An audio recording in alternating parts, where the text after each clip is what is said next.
111 പേരെ വെടിവെച്ച് കൊന്നയാളാണ് ഇപ്പോൾ ജീവപര്യന്തത്തിന് ശിക്ഷിക്കപ്പെട്ട പോലീസ് ഉദ്യോഗസ്ഥൻ പ്രദീപ് ശർമ്മ. 312 പേരെ വെടിവെച്ച് കൊല്ലുന്നതിൽ നേരിട്ട് പങ്കെടുത്തു. മുംബൈയിൽ ഗുണ്ടാസംഘം വിളയാടിയ കാലത്ത് പോലീസിന്റെ ഏറ്റുമുട്ടൽ വിദഗ്ധനായിരുന്നു പ്രദീപ്. എന്നാൽ എല്ലാം ഏറ്റുമുട്ടലായിരുന്നില്ല, കൊലപാതകങ്ങളും അതിലുണ്ടായിരുന്നുവെന്ന് ഇപ്പോൾ വ്യക്തമാകുന്നു. 2006-ൽ രാംനാരായൺ ഗുപ്ത എന്നയാൾ കൊല്ലപ്പെട്ട കേസിലാണ് കോടതി വിധി. നവംബർ 11-നാണ് കൊല നടന്നത്. കൊല്ലപ്പെട്ടയാളുടെ സഹോദരൻ നൽകിയ ഹർജി പരിഗണിച്ച ഹൈക്കോടതി 2008 ഫെബ്രുവരിയിൽ മജിസ്ട്രീരിയൽ അന്വേഷണത്തിന് ഉത്തരവിട്ടു. ആ വർഷം തന്നെ ആഗസ്റ്റ് മാസം സമർപ്പിക്കപ്പെട്ട അന്വേഷണ റിപ്പോർട്ടിൽ പോലീസുകാർ കുറ്റക്കാരാണ് എന്നുണ്ടായിരുന്നു. പിന്നീട് കോടതി തന്നെ പ്രത്യേക അന്വേഷണ സംഘത്തെ നിയോഗിച്ചു. 2010-ൽ അന്വേഷണ റിപ്പോർട്ടിൽ പ്രദീപ് ശർമ്മ ഉൾപ്പെടെ കുറ്റക്കാരനാണ് എന്ന് SIT വ്യക്തമാക്കി. ശേഷം നടന്ന വാദപ്രതിവാദങ്ങൾക്കൊടുവിലാണ് ഇപ്പോഴത്തെ വിധി.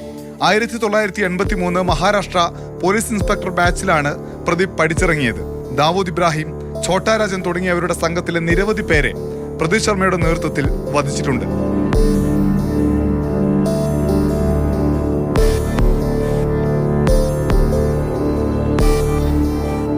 മാതൃഭൂമി ന്യൂസ്, ഡൽഹി.